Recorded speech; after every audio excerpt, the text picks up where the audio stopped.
From everyone, a huge honour again to have Dr. Harold Kandler. He's actually written various blogs connected to the Times of Israel. Another very, very welcoming blog. After the festival sort, here we are, over 2 weeks after the Chagim.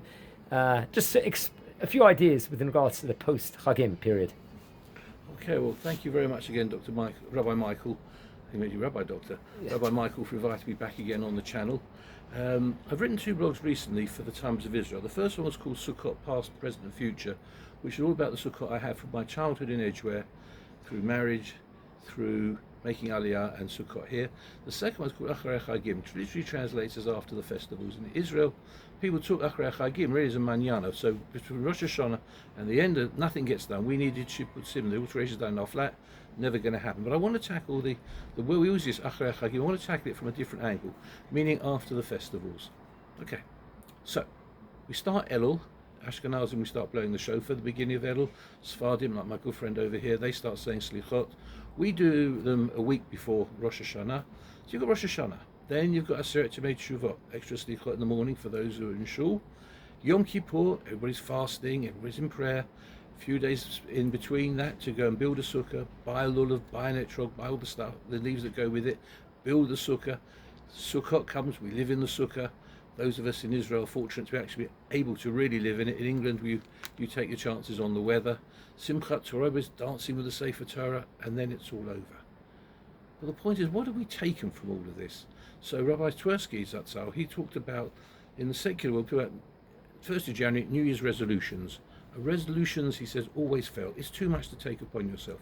Take a resolution, decide you're going to resolve to do something, whatever it is, in the Jewish world particularly, may making a bracha better, whatever, but focus on the one. Chances are you'll be successful. Rabbi Yisrael Salanta, father of the Muslim movement, when he became the rabbi of the city, he wanted to change the world. He was very idealistic. He realized the world's a big place, so he'll just change Salant. Bit big. I'll change the members of my shul. No, the members of my house. He realised the only person he could really change was himself. Now, with all the ideas I present, I just want to make it dedicated to my late grandma, who used to say when she said anything that anyone perceived as being contentious, she would say, I'm only talking, I'm only talking. And now I'm only talking. So, number one, we have to support Israel. For those of you who live outside Israel, I know El Al are expensive. But try and make a visit to Israel. People go all around the world, come to Israel, support the Israeli economy, buy Israeli products, be up to date with what's going on. Sadly, we have tremendous number of war widows from the war. These charities need supporting. Charities that support the injured soldiers and their children. They need supporting, not just donations back in 2023. I'm only talking. My late mother-in-law, Alei Shalom, was the victim of a medical blunder. She was in hospital for nearly a year, and throughout the summer, every Friday afternoon, a lady from district, I'll name her name was Esther, used to call us and see how she was doing. And I said, it's amazing you call every week. She said, Friday afternoon is my cooking time, it's my thinking time. I have to think, who needs a phone call?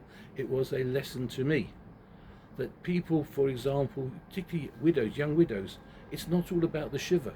They need support all the time. Make a phone call, make a visit. Hachnasa Orchem doesn't mean inviting your friends round for a Shabbat meal. It means inviting people who need a meal, whether socially, whether religiously, whether financially. Okay, I'm only talking. My late Uncle Jack, Oliver Shom, when he bought the lulav, he said, it's the best ever, best ever. We had a visiting rabbi in Edge United. He would come a few weeks after Yom Tov when our rabbi was off. And one day he's got a finger stool, and he says, let me tell you how I got this. So I was trying to buy the lulav. I wanted to buy the best lulav I can. And boom, the lulav went straight in my fingers. Very sore when you do that. And he went straight into Tevye mode. He said, looking up there and said, what was that for? I'm trying to buy the best I can. Then I thought, am I the best Jew I can be? Do I really deserve the best lulav? I'm the first one in shul. Am I the best to all my friends? It was a lesson. But again, I'm only talking. Then there is, of course, we have the Araminim themselves. You have the lulav, the etrog, and the hadas, and the arava. The etrog, we were told, is the looks nice, smells nice. That's the Jew who does and learns. The hadas smells nice, not such a great looking thing. That's the Jew who learns, and the lulav has got nice appearance, doesn't smell. That's the Jew who does good deeds. And the Arava, the willow, always looks terrible, the leaves, they're always dying. That's the Jew who does nothing. But here's the story. You have to have all four, and they have to be together. You can't make the blessing, you can't make the bracha without the four together. It's all about Jewish unity. It's all very good thinking these things. It's important we do it. That's the lesson. But again, I'm only talking. We can't have situations where in Israel where people are banned from davening in Tel Aviv like we had in 2023, just before the war. You want to daven, fine. You don't. Okay, I'm religious, I have a view, but I don't force my views on other people. You can't do this. Is wrong. This type of thinking, like when Steve Witkoff was talking in Hostage Square, and I have connections with hostage families, so I'm not talking in the abstract here.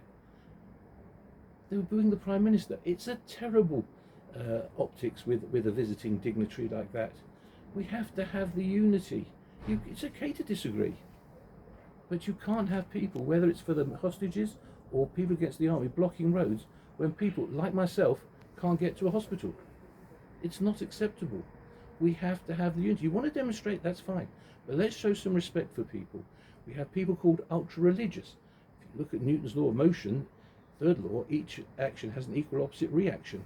If he's ultra-religious, he must be ultra-irreligious. Hang on, better still, let's stop calling people names and let's just be Jews. One people, one agenda.